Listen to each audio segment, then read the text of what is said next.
In 1985, the Disney film Return to Oz was released in cinemas, and a few years later made its way onto home VHS. I can't remember how old I was at the time I seen it, perhaps 5 years old at most. I knew right away that there was something unusual about the film, something especially disturbing. I remember that the first time I seen it, I cried. I remember watching the film, glued in place in front of the television, not out of involvement, but out of terror. Truth be told, it is a bloody scary film.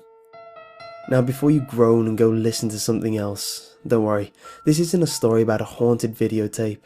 The film itself played out perfectly normal, as much as possible. Dorothy didn't turn to the camera and start screaming while blood poured out of her eyes or anything stupid like that.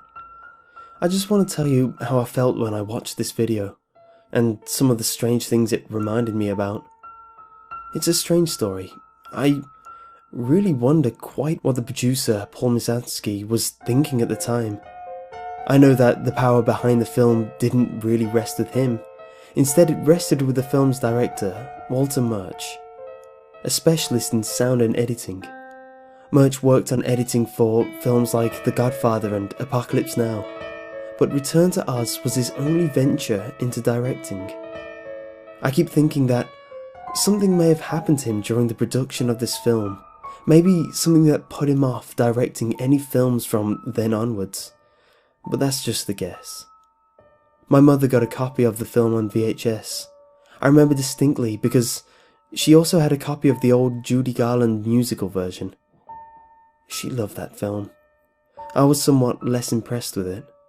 The sepia opening for a child who was used to colour television seemed boring to me. I didn't care for the dancing, and the witch didn't impress me. All the sets looked just too false, and I found myself not appreciating the film. My mother, though, loved it. When I was an adult, she told me about the Judy Garland's drug addiction and her gradual fall from Hollywood grace, a story that felt equally tragic to anything on the silver screen. Return to Oz, however, wasn't a sequel. In fact, the only thing that connected it to the musical version was the presence of ruby slippers, which were silver in the original book. But my mother was still excited to see it, so she asked a friend to find her a copy of the film, and we'd watched it. The film tells the story of Dorothy's return to the wonderful land of Oz. Or at least, it should be wonderful, but it really isn't. But she's desperate to go back, and when we first meet her in the film, she's very depressed, miserable and lonely. The very first image we have in the film is her staring, sadly, into a dirty mirror.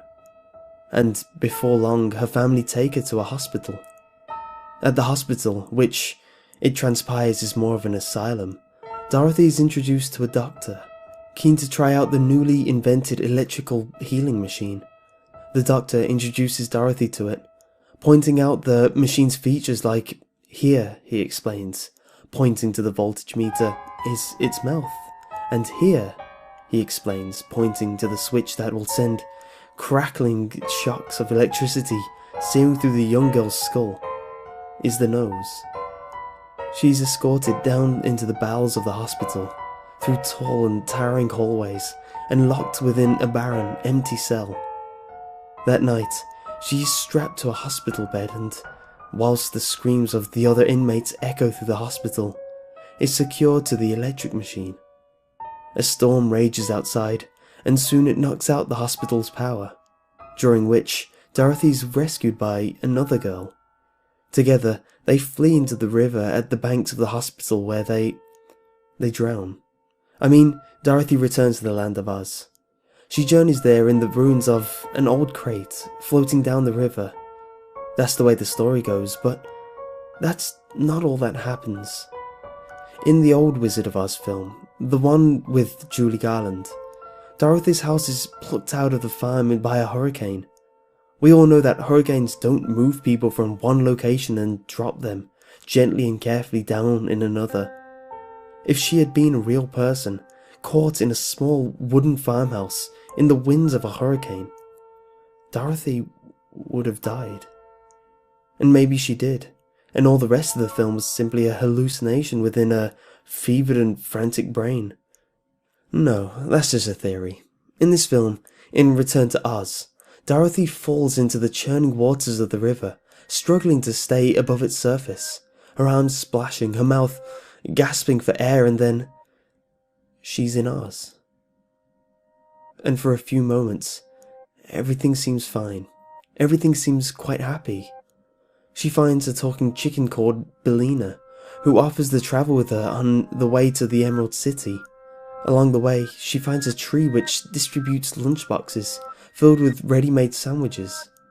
It's almost like everything may turn out alright once they get to Emerald City, because then she'll be able to get back to her farm. Her farm, where she sat staring into the dirty mirror, her eyes heavy with despair. David Kerr of the Chicago Reader described this film as bleak, creepy, and occasionally terrifying. You don't want Dorothy to go home, not to the world full of doctors who want to rip the happiness from her, from the nurses who tie her down, from the towering hallways and electric machines with wide, grinning mouths.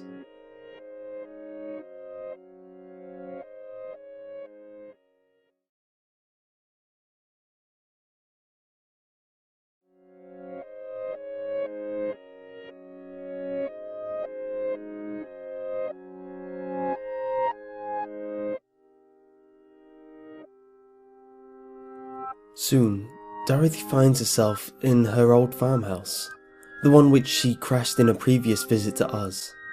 It sits in an overgrown forest.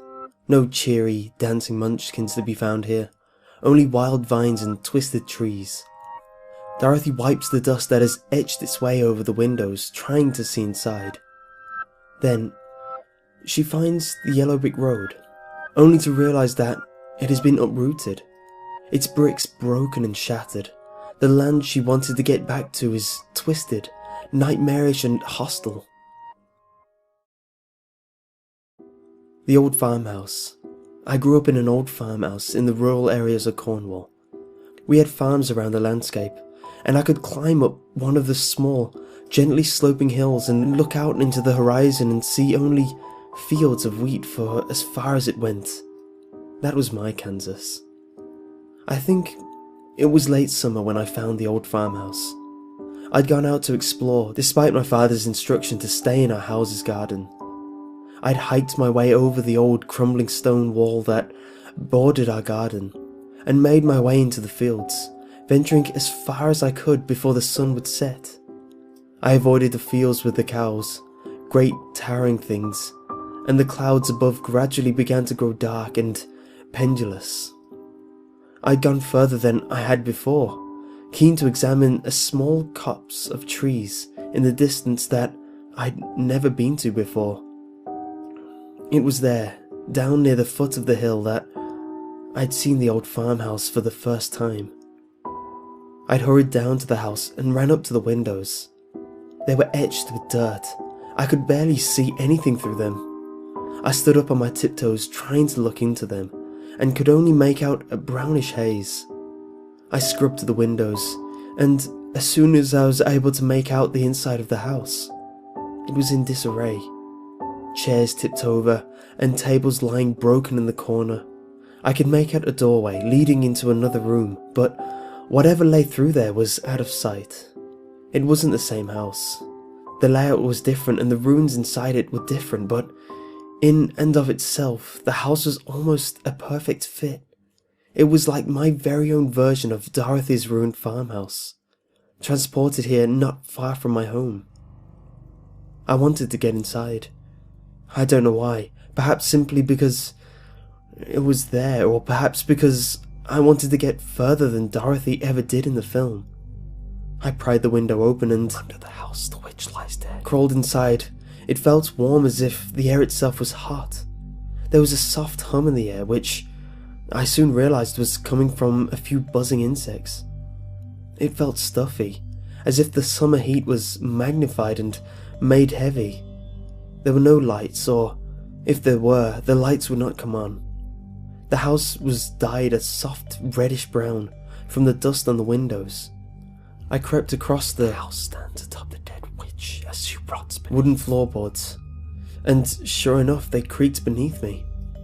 I looked into the doorway to the other room and found it led into a kitchen. Several items lay in the sink, cutlery and sharp edges. I started to feel sick. I didn't want to be here. The air tasted wrong. There was a smell, something I'd never smelt before, but I knew it was bad. I turned to leave and wanted to run, but I heard a heavy sound at the doorway and knew it was a footstep. The figure stood in the doorway.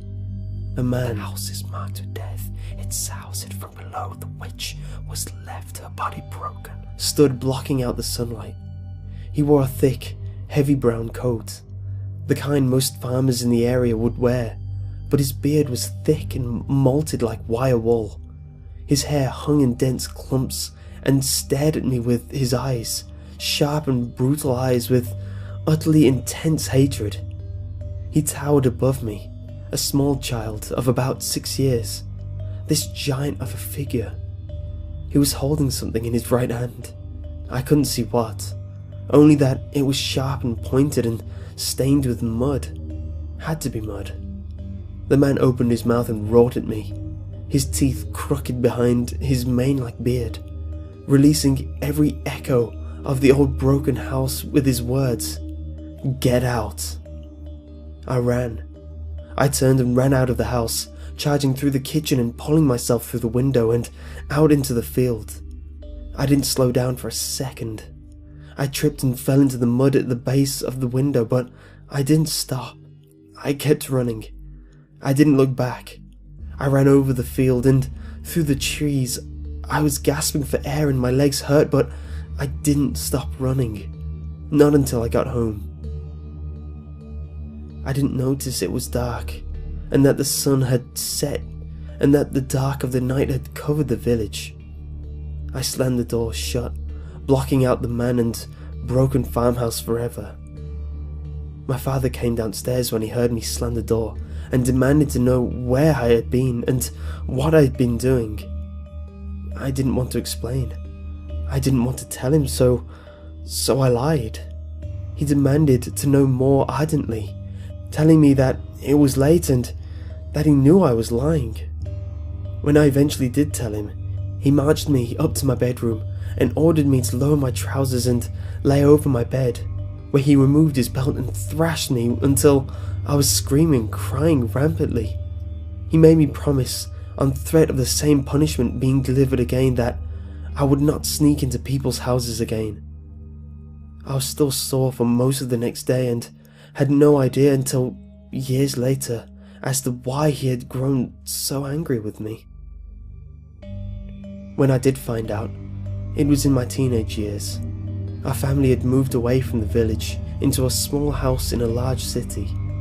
The change had been considerable, not just in terms of the building, but out of the new lifestyle. It became impossible to avoid hearing about the world around us, and I no longer had my parents' continual presence to shelter me from the information that you could find on newspapers or the internet. It was on the evening news that I had seen the photograph of the man in the old farmhouse. The reporter explained that he had died in prison, serving his life sentence for the murder of 4 children, all aged between 4 and 9 years old. He had been arrested a month after my dad had taken his belt to me and made me promise not to venture into strangers' houses again. In prison, he had committed suicide. The news didn't say how. I later learned that he had broken off a sharp edge of his toothbrush and swallowed it, slicing open his throat. He choked to death on his own blood. Dorothy continued her journey down the broken ruins of the yellow brick road. And so did I.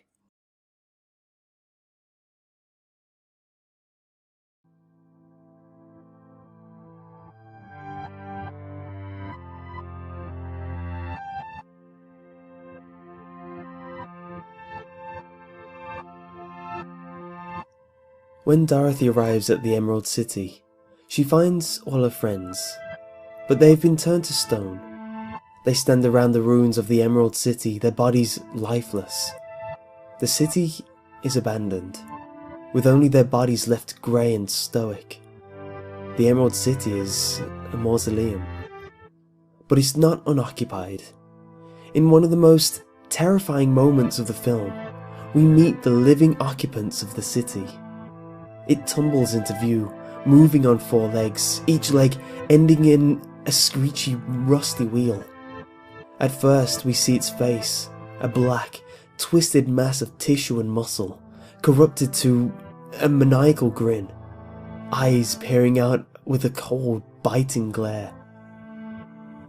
Then it lifts its head up, revealing that the previous face was simply a false one, its true face hiding beneath. It laughs. "Come here!" it rasps in a guttural scream. It laughs and laughs. More of them appear, 3, 4, a whole gang. Dorothy flees and I would clutch my hand to my eyes, hoping to block them out and just make the nightmarish creatures go away. Dorothy finds, locked in an old chamber in the Emerald City, a mechanical guardian called Tick-Tock, who offers to protect her from the wheeled monsters. This creature has its own mechanical face, much like the one on the electric shock machine back in the hospital in Kansas. But it is Dorothy's friend, and it fights off the wheelers and discovers that the city has been taken over by an old witch called Mombi. Tick-Tock isn't terrifying. He's a friendly, amicable character. The same cannot be said for all of Dorothy's friends, but we'll get to that. First we need to talk about Mombi.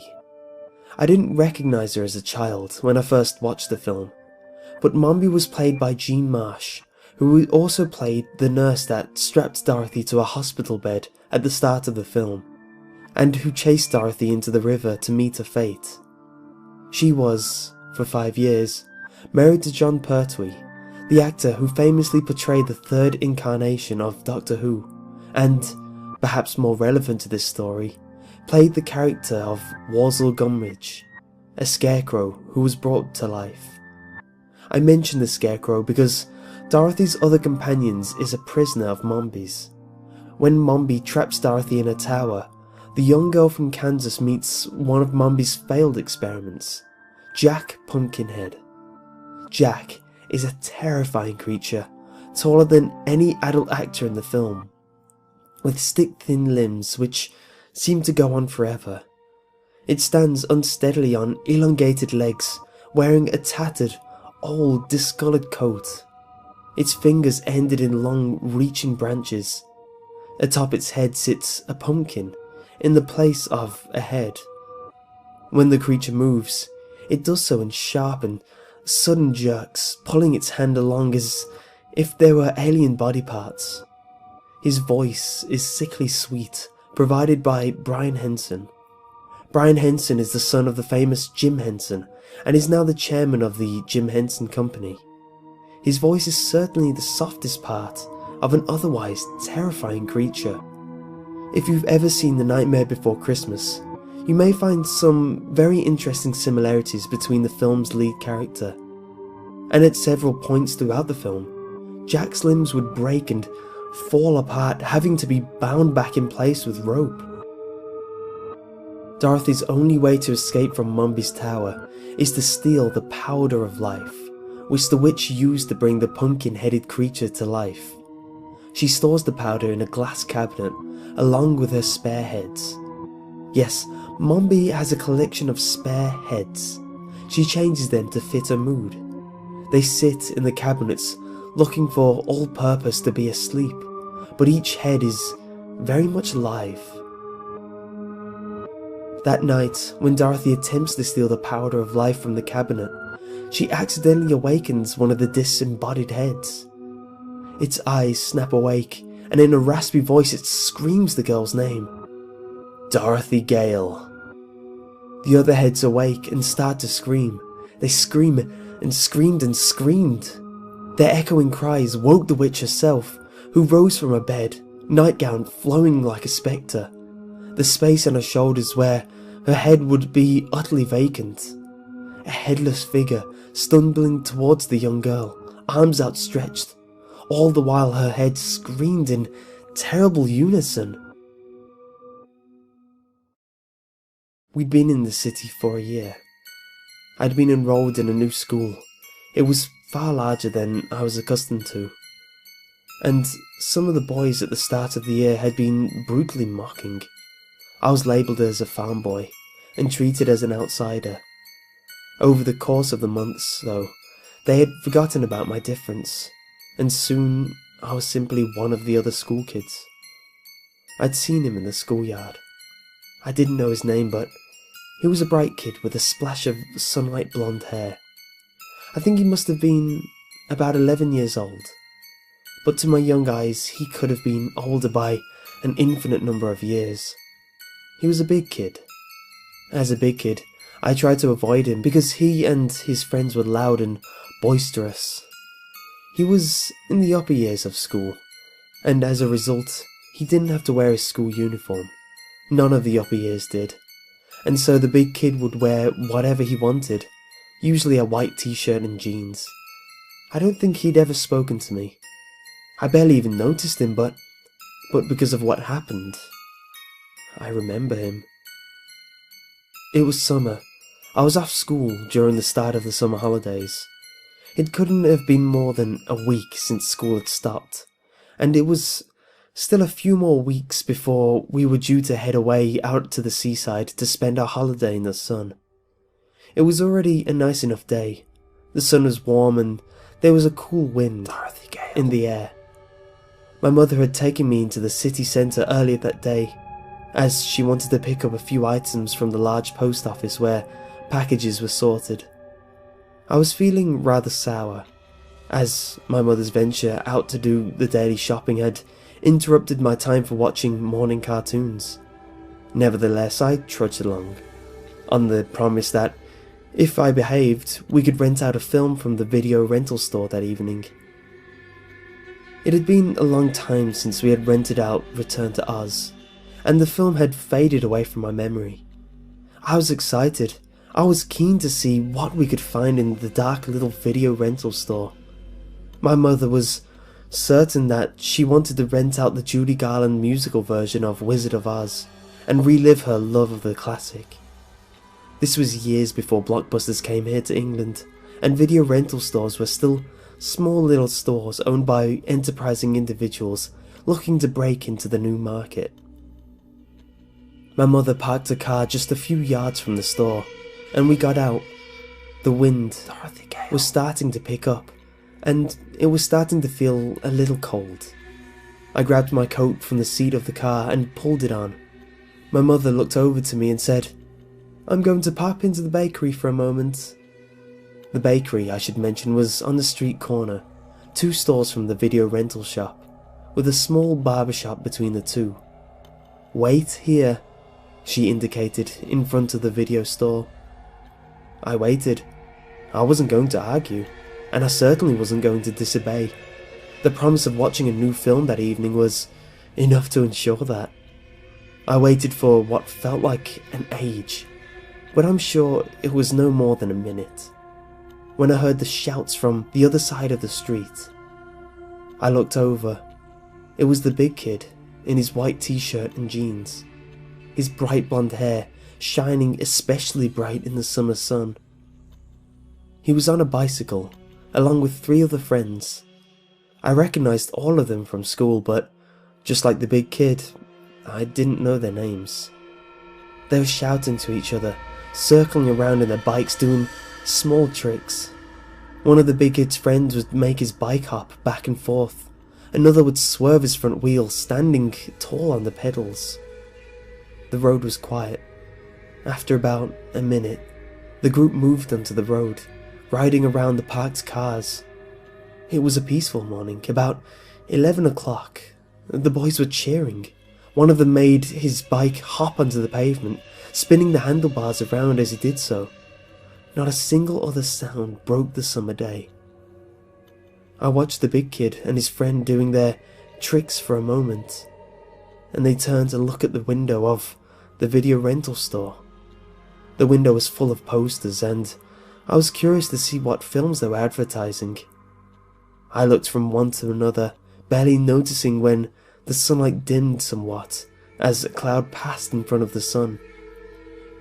The next light brush of wind felt a bit colder, so I wrapped my arms around myself and waited for my mother, when I heard one of the big kid's friends cry out. The truck must have taken a turn onto the road too fast.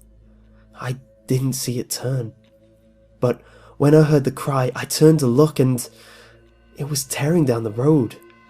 It was a huge truck, massive, towering, and ferocious. Its carriages smashed into one of the cars on the far side of the road. The boys in the street started to turn and run, panicked in their steps. One dropped his bike and ran on his feet instead. The screams of the truck's brakes suffocating his own scream. The big kid didn't move. I don't know why he didn't move at the time. I realize now he was rooted to his spot by fear. His shirt whistled around him as he stared at the truck, eyes wide, mouth open, a scream echoing from his mouth. He tried to raise his hands to cover his face, as if his thin arms would defend him from the monolithic 10-wheeled truck that was charging out of control towards him. He was screaming and screaming and screaming. The truck bore down the street, and even though it was almost 30 foot from where I was standing, I felt the air hit me in a gust as it charged down on the big kid. The truck didn't even collide with him.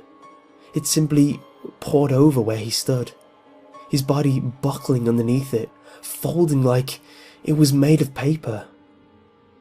His head, at the height of the top of the wheels, was tore free. There wasn't much blood, but the force of the truck colliding with the big kid ripped the boy's head from his shoulders and sent it hurtling across the street. The big kid's head struck the road, and suddenly it was nothing more than a hunk of meat, like a prop in a movie. I wasn't screaming. I couldn't. My throat simply wouldn't make a sound, except for a series of wheezing gasps as I tried to pull enough air into my lungs. I couldn't scream because I couldn't breathe. But there was screaming in the air, and I couldn't figure out who was screaming. Then I realized it was the head. The big kid's head, swaying slightly as it lay on the road, in the gutter, emptying his last sounds from the ruins of his throat. An awful scream that rattled from the severed neck, just for a few short seconds. The truck had stopped where it was, its brakes bringing it to an all-too-late stop. But beneath its wheels, the big kid's body twitched for a few moments more, his arms playing out the last moments of his muscles' memory as he tried to feel around in the empty air above his shoulders. The witch kept a collection of heads. She changed them and would wear a different one depending on her mood. And after a few short, terrible seconds, the movement ceased and the screaming stopped. The big kid, who had been less than a minute before being a living person, was rendered into pieces of unmoving matter, human meat, broken apart and empty. My scene would push what I'd seen from my mind, but it wouldn't work. I closed my eyes, but the image didn't go away. I could still see the big kid's head, the side of his face ripped and caved inwards like a dessert bowl, his eyes in the wrong place and his mouth open as he let the fall of the last echoes of his scream. Dorothy, of course, had fled from the witch's twitching, lurching body and a collection of screeching heads. She had run away and escaped the horrors. I wasn't so lucky. Some things I couldn't escape from. They would hold me in place and exist in the space between the blinking of my eyes.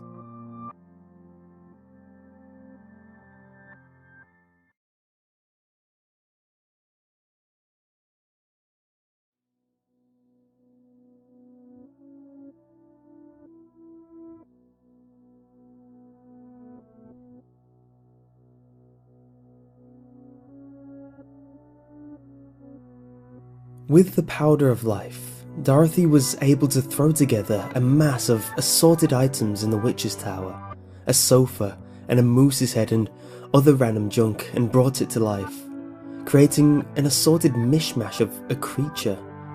It was called the Gump, and, like Jack Pumpkinhead, was a jumbled homunculus of items. Dorothy flew away on Winged Gump, flying across the Deadly Desert. The Deadly Desert, a mass of sand at the border of Oz which, if you so much as touched the sand, would cause you to turn into sand yourself. Several of the wheelers pursued Dorothy, and when the wheels touched the sand, they collapsed. Their bodies yellowed, cracked and fell apart. Their bodies sifted in the wind, the lines and curves of their faces shattering and breaking apart. The Gump rips apart in the air, its wings breaking, and Dorothy and her friends crash land under the mountain of the Nome King, a sinister creature formed of living rock.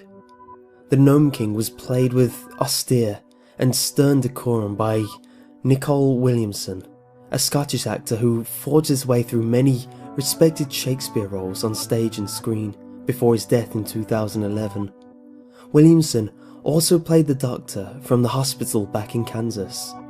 That both the sinister Doctor and his beastly assistant had been incarnated in Oz, actors and all, makes all the more sure that the dark and sinister Oz of this film is but a flash in Dorothy's memory as she drowns in the river during that storm. No, she doesn't drown, but no matter how many times I try to remind myself of the story, I keep thinking that she drowned. I've seen the film as many times as an adult, and yet, each time I watch it, I find myself thinking as she falls into the churning waters of the river, it is here at this point that she drowns. I know in my conscious mind that she doesn't, but each time I think back on the film, I remember Dorothy slipping beneath the thrashing waves, her skin wet and cold, grasping for air, drowning beneath the weight of the water. No, Dorothy does not drown. That's not the story in the film. I keep remembering the film differently. I keep thinking that she drowns, but she doesn't. She doesn't drown. Dorothy does not drown. She goes to Oz and rescues her friends, who have been captured by the Nome King.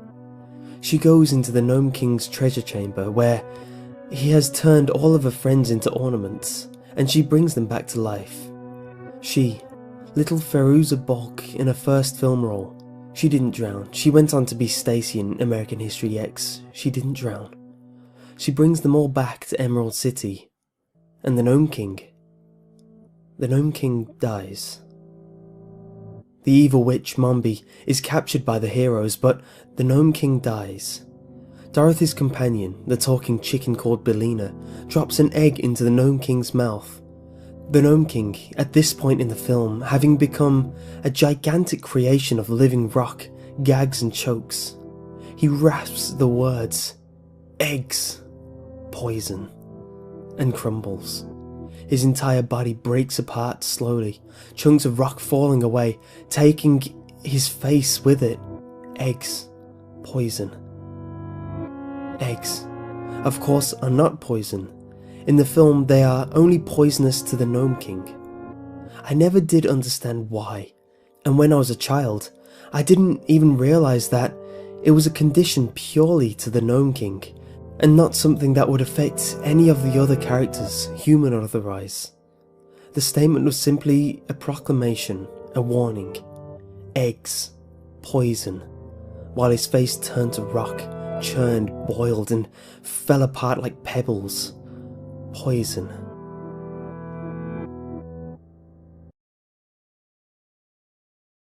My mother served me a plate of scrambled eggs for lunch.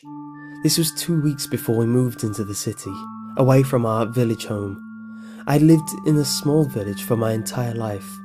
We had no more than 30 buildings and a single main street with its local shop, pub, schoolhouse and church. Surrounded as we were by farmland, a large number of our local produce was agricultural, local beef, pork and eggs. I pushed the plate away. "Not hungry?" asked my mother. I shook my head. Poison. I found the nest during summer.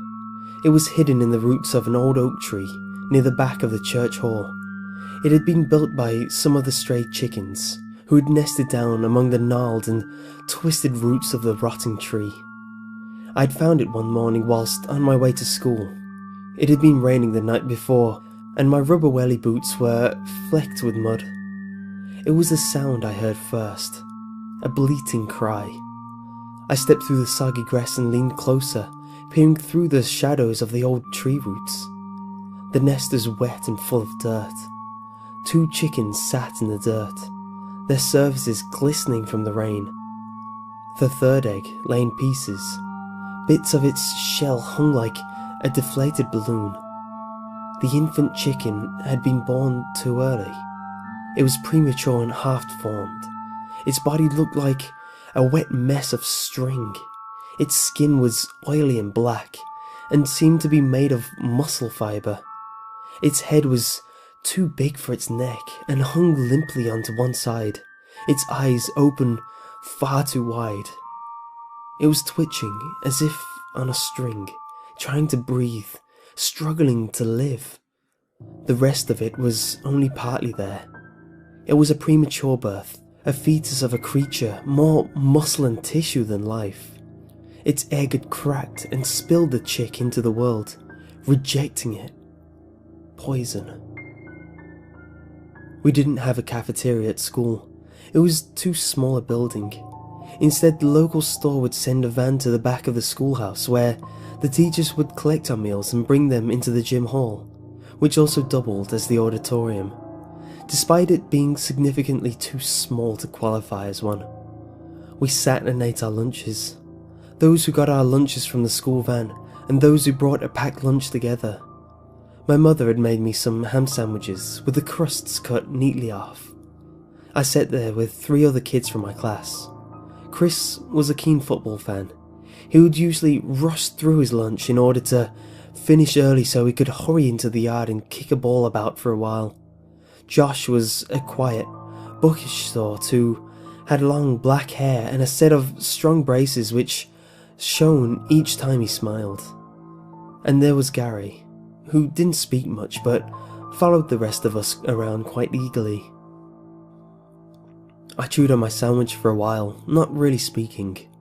Chris was talking eagerly about a football match he'd watched on television last night.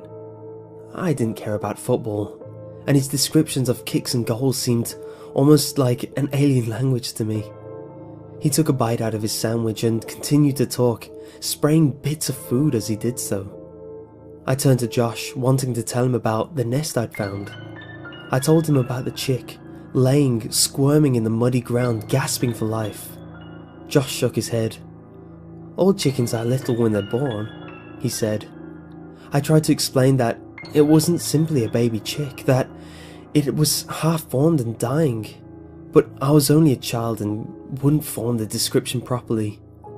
At best, I could explain it as it had been born wrong. Chris took another bite out of his sandwich and made a soft coughing sound. Josh said maybe a fox had found the nest and was eating some of the eggs, and that maybe it had left the dead chick behind. I tried to explain that this might be possible, when Chris coughed again. I turned to look at him. His face looked wrong, brighter and puffier. He coughed again and again, louder, and began to motion towards his throat. A few other kids from nearby turned and noticed, as Chris's coughing became more insistent. He dropped his sandwich, one he had gotten from the lunch van. It fell open, the slices of bread separated to show the creamy white shade of its contents. Egg mayonnaise. Chris tried to stand up but couldn't, tripping as he did so. Josh rushed forward, trying to slap him on the back. "Help!" he shouted. Chris was clasping at his throat now, his face flushing from a pale red to a deeper, more blood-like shade. He was growing frantic and beginning to panic. He was wheezing for air, the breath desperately trying to fill his lungs. But he couldn't. And without any air he would choke to death. But that wasn't right. That wasn't what was killing him. I knew what was killing him. It was the poison. The eggs in the sandwich. The teacher was running over, but Chris had fallen to the floor at this point, his rasping gasps for air filling the small hall. He twitched, thrashing for air, his skin turning a darker shade of red, and I thought about the chick that was doing the very same. I grabbed the teacher's arm. "It's the eggs," I said, insistently, my eyes stinging as I felt tears in them. "The eggs, they're poisoned." Chris was taken to the local doctor's clinic where they found the obstruction in his throat. A large piece of eggshell, almost the size of a small coin, which had burrowed its sharp edge into the side of his throat. I don't think the film is cursed. The whole cursed movie thing doesn't work, not in reality. It may have been the director's only movie, but that doesn't mean anything about it was unusual. I don't think the video I watched was haunted. No, this definitely wasn't the movie that was haunted. It was me. By the time she goes back to Kansas, Dorothy's journey is over. She has found the rightful heir to the throne of Oz and helped to reclaim the world. We learn that the hospital burnt to the ground during the storm. The doctor died in the fire, burnt to death. The Gnome King died, so did the doctor. Both characters, both played by the same actor, met the same fate. But Dorothy was home, and she was wiser and more confident now. Her sadness was gone. She could carry the memory of Oz with her forever. I wonder if that was her curse as well.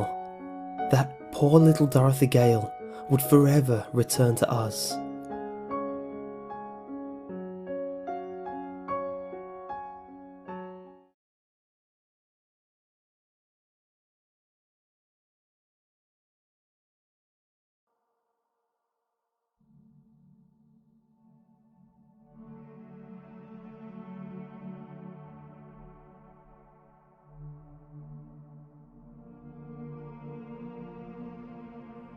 I stood on the road where the truck had struck and killed the blonde-haired kid.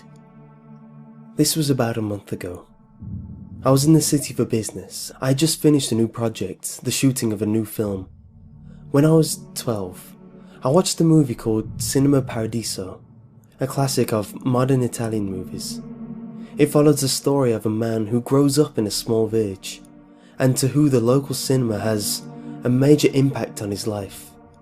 He goes on to grow up to become a respected film director, and there are similarities between our lives. When I had finished my 5th feature film, I had begun to wonder just what kind of influence the films I had watched as a child had on me, how they had shaped me into who I was. The character in Cinema Paradiso is bolstered by these. They give him strength and a means of escape. For me, there was one film that terrified me, and that's what brought me back to the street where the big kid had died in the truck accident. It was only coincidence that had brought me here. I had 2 weeks to go until editing would begin on the film, and I needed a break, a way to clear my head. The editing was due to take place in our main studio, but by sheer coincidence, my hotel wasn't far from where the truck accident had occurred. That evening, I walked to the street. I thought it would maybe look the same. I didn't really know what I hoped to find. I didn't want to drown out my memories. Maybe I just wanted to see them one last time, in order to say goodbye. The video rental store was long since gone. The bakery was still there though. The young man behind the counter told me that he couldn't remember a video rental store being there on the street ever since he had moved to the city some 7 years ago. Time had changed. I had expected to still see the marks of tires from the truck in the road. I didn't. No black scorch or burnt rubber, and no dash of blood in the gutter where the head had landed. The city had changed. It had moved on. Only my memory remained. There was one last place I had to go. My home village in Cornwall had changed perhaps more drastically. I drove there in my white sedan, and when I pulled up to the village's main street, I realised that time had ravaged the place far worse than any hurricane could. I was determined not to let the weight of time dissuade me from what I intended to do though. I parked my car and looked around. I tasted the air. I drove through the smooth hills, which were once full of wheat, but were now empty. My Kansas was gone. The air tasted different. This, I thought, was my own return to Oz. The post office was shut. It had closed many years before. The small corner shop was now a Safeway, and even so, it was a small one with only a single checkout. I went to the local pub, which I had never done when I was a child here. The man behind the bar barely took notice of me. All around me, the people seemed old, as if history had chewed on them and left their wrinkled faces gnawed. I didn't see any children here. The bartender told me that there weren't really any young families around here anymore. No work around here, it seemed. Only the old people who had once worked the farms, waiting for the dust of the earth to reclaim them. Being in the village was painful. I felt like a relic, something that the past had forgotten. Time had moved on. I had moved on. The village had not. It had struggled. It had lost. I didn't want to stay for too long. I knew I wanted to make this quick before being here became too painful, before the ghosts of my memories began to hurt me. I left the pub and started on my walk. The school was the closest, so I went there first. It was a poor decision. The building itself was barren. The sign at the front with the school's name that had once been boldly etched on it had been taken down. The building was abandoned. Without children to teach, there was no use of the school anymore. I learned from the man who owned the local pub that the hall, where Chris had choked on a broken piece of eggshell so many years before, was still occasionally used for village meetings, but the classrooms had long since been abandoned. I walked around the building, peering into the rooms. They were all barren, emptied of furniture. No desks, no chairs. One held an old blackboard, its surface covered in dust. When I got to the church, I realised, before I even stepped into the yard, that the old oak tree was long gone. I found an old priest with a shock of dirty, white hair tending from the front of the church. When I asked him about the tree, he told me that it had caught a disease several years before and was cut down. I walked into the yard and, sure enough, found the dry, old patch of ground where the tree once stood. The ground felt harder than the soil surrounding it, and rose in a steady lump, like a despoiled grave. The old farmhouse had been demolished. It had been concreted over as to prevent anyone else from building there. At the foot of the hill, a large, square patch of grey concrete was almost lost amongst the tall grass. I almost stumbled across it, because the years had pushed the details of the location from my mind. When I found the patch of concrete, I half expected to find a small plaque as well, perhaps a dedication to the 4 children who had been murdered and buried here. There wasn't one. The concrete itself was cracked and old by then, with bits of weeds and long grass peeking its way through like nature's own fingertips. It was almost, I thought, like the world wants to forget. I felt tired. The journey had been painful, bittersweet. I felt that I had made my homecoming, and felt the sadness that it would bring. I wanted to leave, soon. The memories were too strong, ones that were so powerful for me, but that the rest of the world had done its best to forget. I had made my journey, or so I thought, but I wasn't done yet. The sun was starting to set by the time I reached the river. I didn't know what brought me there. I had no idea what guided my steps. I'd forgotten that the village had a river. In the daylight, I thought, the river might look beautiful. But with the sun starting to dye the sky red and slip down towards the horizon, made the undercurrents of the water look dark.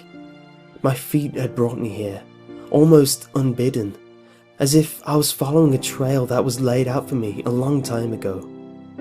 This is where my broken, ruined yellow brick road leads me. And that's when I remembered. This is where she drowned. I didn't remember it all at once. The images came first. Her face, with her eyes wide in terror, the water splashing over her skin and making it glisten, her mouth full and unable to take in enough air, her short, black hair slick against the scalp in utter disarray. The water kept washing over her face, the dark cloak of the current covering her for a few fleeting moments before she broke the surface again, only to dip back into its icy embrace again. I was on the bank of the river. I was clasping onto her arm, but it was cold on the winter's night, and her coat was too wet, and I was wearing gloves, and she kept slipping. I couldn't hold on. I couldn't get a good grip. I wasn't strong enough. I was only 6 years old, and she was 4, and the river had her. The river held her in its grips, and the water was like fingers, and it had a better grip on her than I ever could. She was crying, shouting for me to help. The water was weighing her down and stopping her words from escaping. She was drowning, and I was panicking. I was meant to look after her. She was my sister, and I was her big brother, and I was meant to protect her. I was meant to look after her, and she was drowning.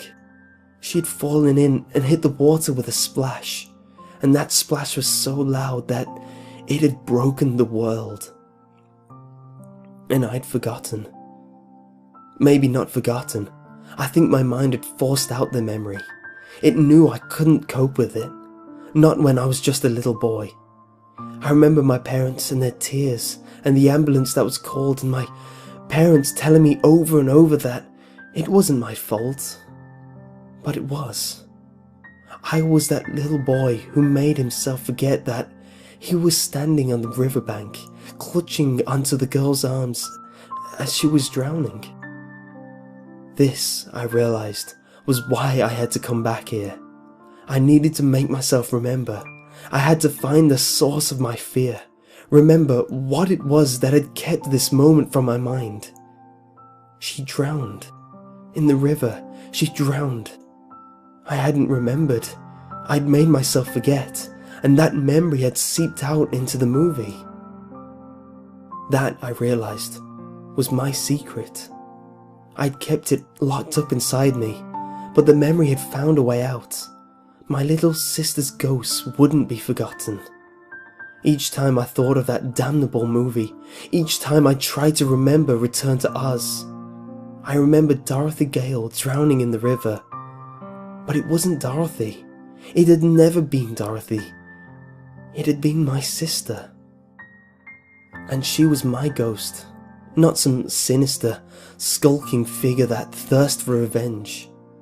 But she had been there, always in the shadows, haunting me until I made my own journey to the past, made my own Return to Oz. That film was important to me. I knew it now. I'd never be free from it. Even when I tried to say goodbye, when I spoke my lost sister's name on that riverbank, I knew that she would follow me forever. I couldn't leave her behind. I couldn't lock her away again. Return to Oz bound us together forever. Because my mother, who had loved Judy Garland, had named my sister Dorothy.